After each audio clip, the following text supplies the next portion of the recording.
Si hay un tema que queda ocultado tras las polémicas apasionadas, tras las disputas judiciales y tras la polarización que domina nuestro país y el mundo, es el tema ecológico, es decir, la sostenibilidad natural de nuestra vida en este planeta, que es el único que tenemos.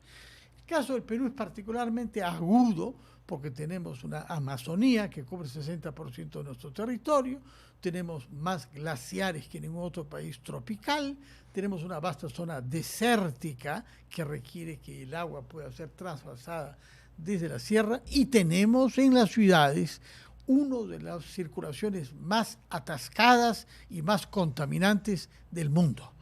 Todo esto ha debido desde hace tiempo conducirnos a definir en común una política ecológica, como se intentó hace 10 años. En los últimos años, con la volatilidad política y la fugacidad de los gobiernos, el tema del medio ambiente y las condiciones de vida en la naturaleza que nos ha tocado recibir y que debemos transmitir a nuestros sucesores no ha sido bien abordado. Sin embargo, hace pocas semanas el Perú ha firmado un acuerdo de cooperación específico con la República de Singapur, uno de los estados más pequeños del mundo territorialmente, pero aquel que tiene los mejores indicadores en varios criterios económicos y sociales, entre ellos el ingreso per cápita de ese país asiático. Ese país ha firmado con el Perú, como había hecho Suecia y como había hecho Suiza hace un cierto tiempo, un acuerdo en virtud del cual ellos compren bonos carbono, como se les llama, es decir, que de alguna manera se hagan perdonar su emisión de gases con efecto invernadero, favoreciendo que bosques como la Amazonía, el más grande bosque del mundo, sean preservados, incluso mejorados, para paliar el daño generado por los gases con efecto invernadero. Por esta razón genérica, hemos invitado al economista Jorge Torres Padilla, que es director ejecutivo de una organización que lleva el bello nombre quechua de Pascay, desanudar, en buena cuenta resolver, ¿no? Exacto. Y que trabaja con comunidades que viven en bosques y que trabajan en los bosques. Yo quisiera que nos explique los alcances de este acuerdo entre Singapur y Perú y de qué manera podría beneficiar a los campesinos y agricultores con los que Pascay y usted mismo están en contacto.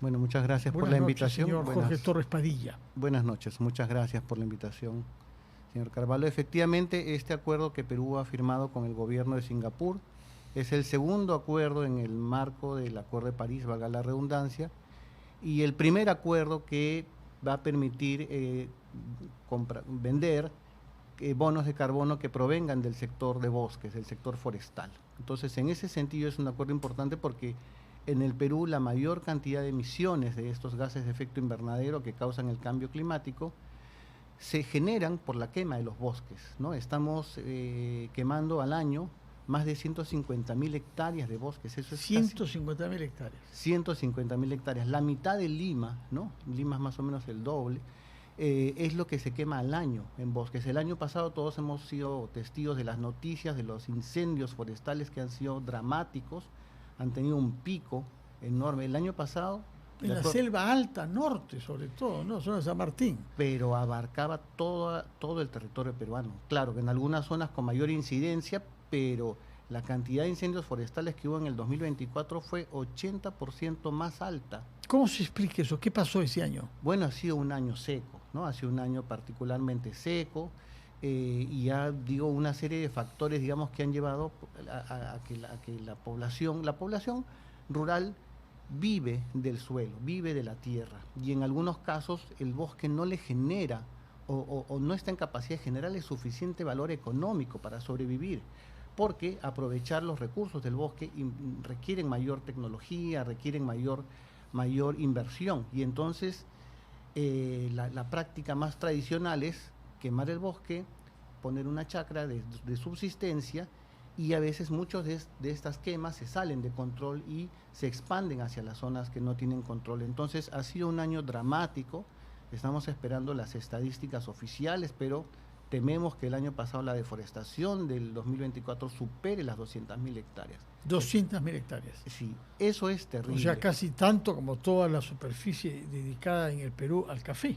Un poco menos, pero estamos acercando. Efectivamente, y solo en un año. Entonces, el acuerdo con Singapur va a generar una demanda, un mercado para comprar bonos de carbono que provengan de reducir la deforestación. Como usted ha dicho, Singapur es un país pequeño, es una ciudad, pero es un primer acuerdo modelo, ¿no? Hay otras economías, hay otros países como Corea del Sur, Japón, Suecia, que son economías mucho más grandes, ¿no? Japón es 20 veces más grande que Singapur, Corea del Sur es 10 veces más grande. Entonces, y también están, digamos, abiertos a este tipo de acuerdos de compra de bonos de carbono, y que están firmando acuerdos con algunos otros países en Asia, en África. Entonces, es un primer acuerdo que debe ser la base para otro tipo de acuerdos. ¿Y cómo se benefician las comunidades y los usuarios de bosque? Pues simplemente ellos pueden desarrollar este tipo de proyectos de bonos de carbono que cumplan con las reglas, con los requisitos que hay de Singapur, y van a poder vender estos bonos de carbono para poder tener ingresos para cuidar los bosques, ¿no? Ese es principalmente el mayor beneficio que vemos a esta iniciativa, ¿no? ¿Cómo se ha logrado firmar con Singapur? Usted ha recordado que es un país territorialmente pequeño, pero cuyo fundador, Lee Kuan Yew, insistió siempre en que debía ser un país líder en el respeto a la naturaleza. Habida cuenta de que para entonces, cuando se crea la República de Singapur, en los años 60, sobre todo que se hace independiente en el año 65, ya había perdido una cantidad enorme de sus especies naturales, tanto de fauna como de flora. Ellos lo saben y lo sufren. Y Lee se impuso que hacer de Singapur una ciudad jardín, que sea un ejemplo mundial. Y creo que lo han conseguido. Y lo es. Singapur está creciendo, digamos, su economía crece a un ritmo de cerca de 4.5%, y sus emisiones de estos gases de efecto invernadero crecen a un ritmo de 1.8%. Entonces, su crecimiento es un crecimiento bajo en emisiones, pero aún así, Singapur y todos los países del mundo, cuando suscriben el Acuerdo de París, se comprometen a hacer los esfuerzos que sean necesarios para frenar el cambio climático, para tratar de paliarlo. Entonces, todos los países establecieron compromisos, y Singapur ha abierto esta posibilidad, así como otros países, ha abierto esta posibilidad de mercado, porque ahí donde ya no pueda, con su propia reconversión productiva, con su propio desarrollo tecnológico, donde ya no pueda bajar más sus emisiones, pueda comprar bonos de afuera, carbono. No es que no tenga que hacer esfuerzos, hace sus esfuerzos propios, domésticos, pero tiene esta opción de poder comprar, ¿no? Singapur necesita, digamos, llegar, ellos han ofrecido hacia el año 2035 no contaminar más allá de 50 millones de toneladas.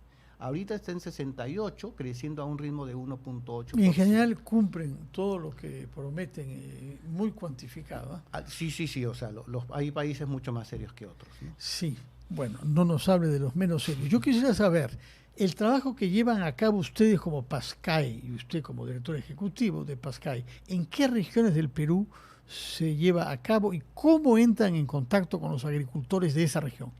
Bueno, nosotros trabajamos prácticamente en toda la Amazonía. Tenemos un proyecto con una cooperativa de más de 300 familias en Madre de Dios. Tenemos también un proyecto de cocinas mejoradas en la zona andina, en la sierra, en Cajamarca, en Junín. Y básicamente nosotros tenemos contactos de nuestra experiencia, ya peinamos canas, algunos, entonces venimos trabajando. ¿Usted pocas, eh? Yo por el lado de la venimos, tenemos pues muchos años trabajando en la Amazonía, y también mucha gente se acerca a nosotros viendo viendo experiencias similares, gente que se ha contactado. Cuéntenos casos de éxito en los que han podido contribuir ustedes con los agricultores locales. Le cuento uno, porque sé que el tiempo es limitado. Nosotros trabajamos con una cooperativa en Madre de Dios, que es la que le estaba mencionando. Son cerca de 300 concesionarios y un número similar de agricultores que se han juntado, que nosotros les hemos ayudado a hacer un estudio de cuál es su potencial de bonos de carbono que tienen en esas áreas, y que lo hemos logrado unir, lo hemos logrado asociar a un inversionista de una empresa suiza, una empresa de energía suiza, y han firmado un acuerdo comercial directo. Nosotros no somos intermediarios, nosotros facilitamos el acuerdo y somos el soporte técnico, y en el marco de este acuerdo entre la empresa suiza y la cooperativa de Madre de Dios, ya la cooperativa está empezando a recibir desembolsos para poder financiar las actividades que ayuden a bajar la tasa de deforestación en sus predios, ¿no? Actividades de manejo forestal, actividades de restauración, actividades de control y vigilancia de sus bosques. Entonces, esta es un ejemplo real, digamos. Y en el caso concreto al que usted hace referencia, Madre de Dios, ¿cuál es la causa de la deforestación ahí? En la zona de la carretera interoceánica, como quien se va hacia la frontera con Brasil y Bolivia, la principal causa es agricultura y ganadería, un poco más hacia la zona de Iberia. Hay muchos cultivos, digamos, de maíz, ¿no? En esa zona se han asentado los israelitas del Nuevo Pacto y tienen pues una filosofía de que Dios... FREPAP, ¿no? FREPAP. Sí, bueno, ¿no? La expresión política. La expresión política, pero digamos, la expresión social o religiosa es esto, entonces hay esa predominancia, ¿no? De cultivos agrícolas, ¿no? En la zona más sur, ¿no? Como quien se va hacia Cusco, hay la presencia de minería ilegal que todos conocemos, dramática. Entonces son como dos dinámicas dentro de Madre de Dios, ¿no? De acuerdo.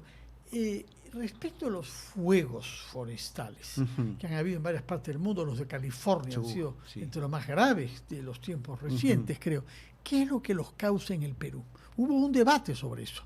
Incluso algunos investigadores llegaron a sostener que era sabotaje deliberado de narcotraficantes para liberar espacio para cultivar coca. Y en general ha habido la tendencia a sostener que son prácticas culturales ancestrales, no precoloniales, pero implantadas por los españoles durante el régimen colonial, ¿no? ¿Qué es lo que sabe usted sobre el origen de esos incendios forestales? Bueno, nunca hay un solo factor que explica, ¿no? la problemática de los incendios, y no pretendo, digamos, traer la verdad sobre el tema, pero en general, digamos, hay mucha migración, ¿no? De las zonas andinas hacia la Amazonía, y las prácticas, ¿no? de uso del suelo en las zonas andinas son distintas a la Amazonía. En la Amazonía los suelos son pobres, ¿no? En general. Entonces hay algún tipo de prácticas que no es tan conocida en la zona andina. Entonces la forma común de roza y quema, ¿no? En la Amazonía es la que se replica cuando uno de la zona andina se replica en la Amazonía, y en algunas zonas donde esto, digamos, años secos, no hay lluvias, qué sé yo, esto se puede salir de control, ¿no? Las estadísticas muestran que la mitad de la pérdida de bosques se da en zonas de bosques no categorizados, es decir, bosques que no son ni un área protegida, ni una concesión, ni una comunidad, es decir, tierra de nadie. Entonces, si se avanzara en el proceso de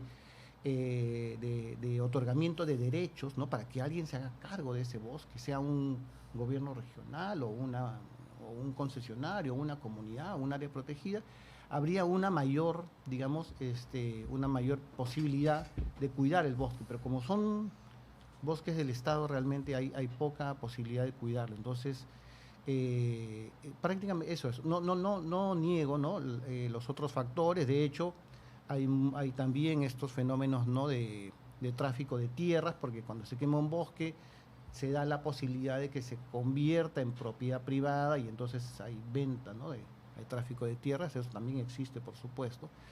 Pero yo creería que la mayor causa de los incendios son fuegos que salen de control de las chacras colindantes, ¿no? De acuerdo. Pregunta final brevemente, por favor. No? El ambientalismo está siendo atacado fuertemente por sectores conservadores en el mundo, particularmente en Estados Unidos, donde el presidente Donald Trump es directamente un clima escéptico, incluso ha querido castigar algunos programas universitarios y suspender la subvención por haber partido de la tesis para meter miedo a la gente de que estamos enfrentando un riesgo grave de cambio climático.